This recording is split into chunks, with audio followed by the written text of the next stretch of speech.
Hi everyone, welcome back to our channel. In this video, I would like to explain statement and proof of the Bayes theorem on probability. See the statement of Bayes theorem. Students have to practice the statement also.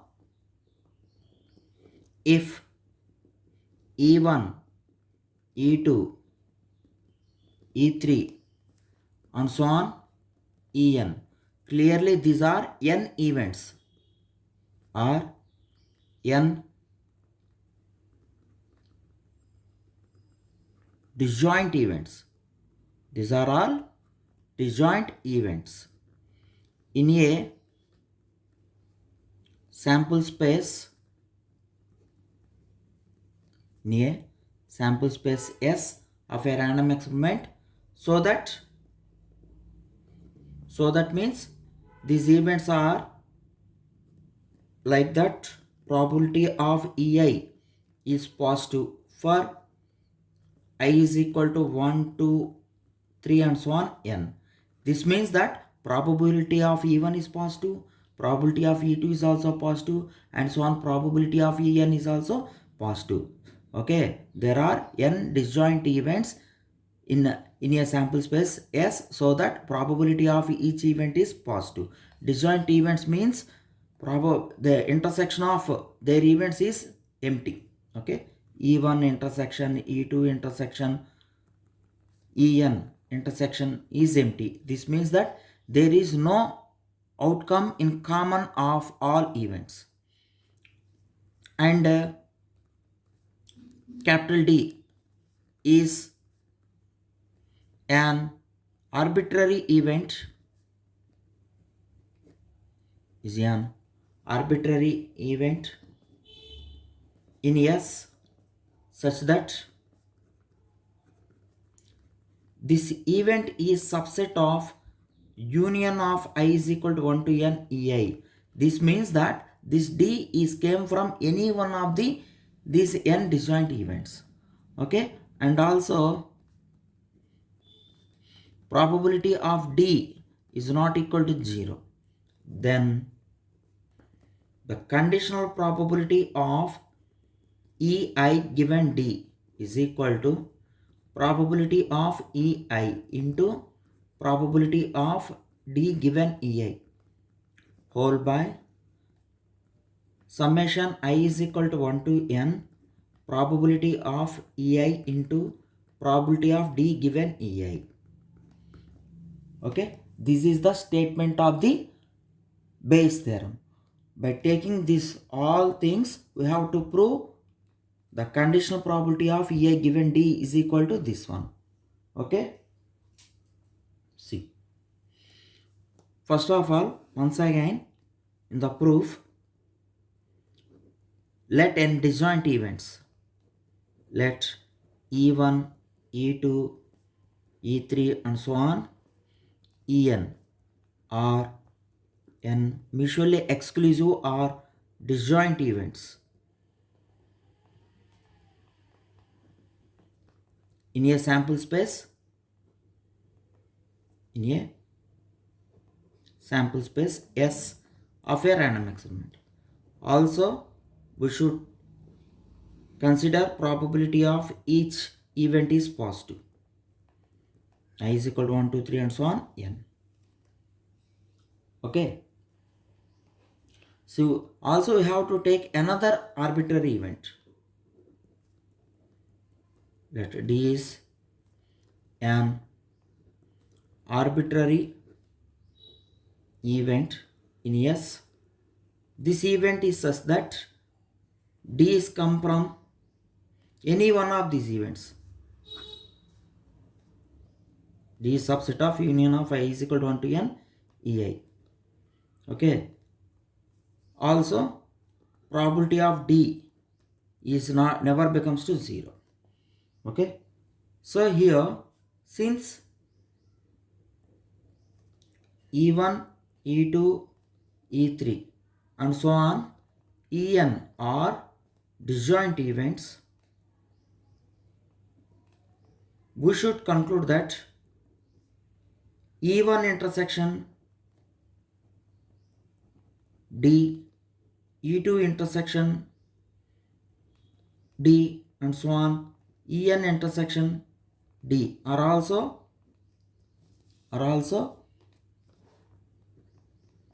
disjoint. Okay, these events also becomes disjoint because see here, I will give you a small example to you. You can take the Venn diagram. This is the sample space. You may take any two events, E1 and E2.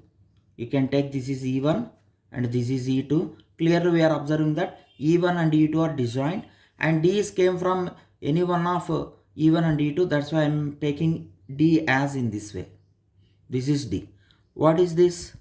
This is E1 intersection D, and this is E2 intersection D.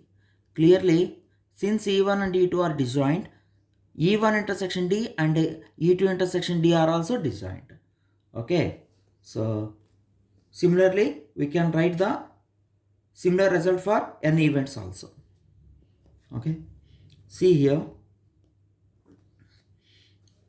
since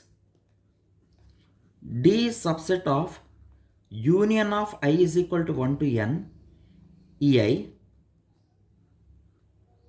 di is subset of proper subset. Okay, D is the proper subset of union I is equal to 1 to n ei. This can be written as D is subset of, you can run the union E1 union E2 union and so on En. Okay, again here I will give you an example. Consider a set. You can take a set A is equal to 1 2 3, and you can take B as 1 2 3 4 5. I am taking B as this one. Clearly we are observing that all elements in A are elements of B also. That's why A is the subset of B, and B has more elements than A. That's why B is the largest set and E is the small set. So if you find A intersection B, you will get, what is the mean by intersection means that element should be lie in both A and B. So you will get A intersection B becomes 1 2 3. So clearly 1 2 3 is nothing but A. So if A intersection B, if A is subset of B, then A can be written as intersection of both sets. So you can compare this D with A, and the right side union set is B. So D can be written as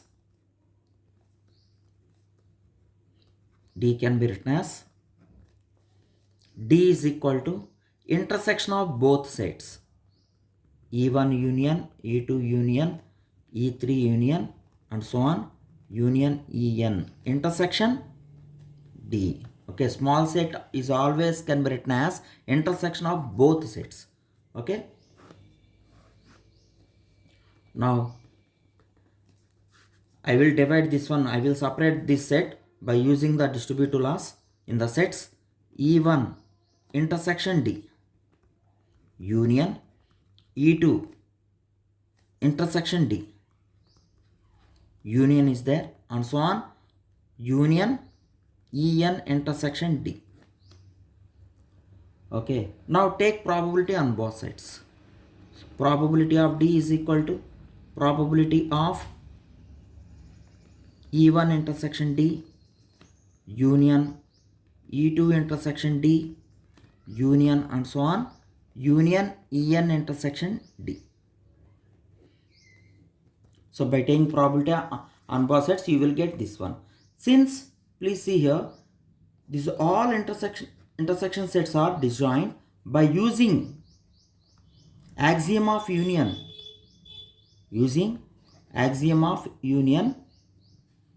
These all n events are disjoint. By using axiom of union, this union becomes addition. So probability of D is equal to probability of E1 intersection D plus union becomes plus probability of E2 intersection D plus so on plus probability of En intersection D. Okay, again I will write the summation representation, sigma representation for these all terms. summation I is equal to 1 to n probability of ei intersection d. If you run the series, you will get the previous term.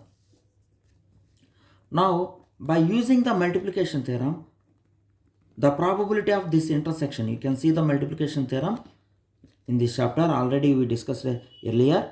So this intersection, probability of this intersection can be written as probability of ei into probability of d given ei, conditional probability of d given ei. Take it equation number 1. So to prove this result, first of all we have to find out the probability of d. Okay, see here, next we have to consider the left hand side LHS of the required result. By taking LHS, we can easily prove the right side. See, now consider the LHS. I am taking the left hand side of the required result, which is this one. Probability of ei given d is equal to, according to the definition of conditional probability, d happens first, after that ei happens next. I varies from 1 to n. Ei means it may be e1, it may be e2, it may be e3, and so on, it may be en. Okay, so according to the definition of conditional probability, it is nothing but probability of ei intersection d whole by probability of d by definition of conditional probability. If we have the knowledge and notations on the conditional probability, then only you can understand this theorem. Okay, now again by multiplication theorem, the probability of this intersection becomes probability of ei into probability of d given ei, according to the multiplication theorem. According to multiplication theorem. Okay, see the equation number 1. Previously we are proving the value of probability of d as this one. So you can replace this probability of d from the equation number 1 in this denominator. So you will get probability of ei into probability of d given ei whole by summation I is equal to 1 to n. Just this term is numerator only, please observe this one. So here this term and this term are same, just denominator has summation. So probability of ei into probability of d given ei. Okay, so from the equation number 1, hence Bayes theorem proved. You should write that, hence Bayes theorem proved. Okay, in this way we can prove the Bayes theorem, and problems on Bayes theorem is also very important for your semester examinations. You can practice the problems on Bayes theorem also. Thank you very much.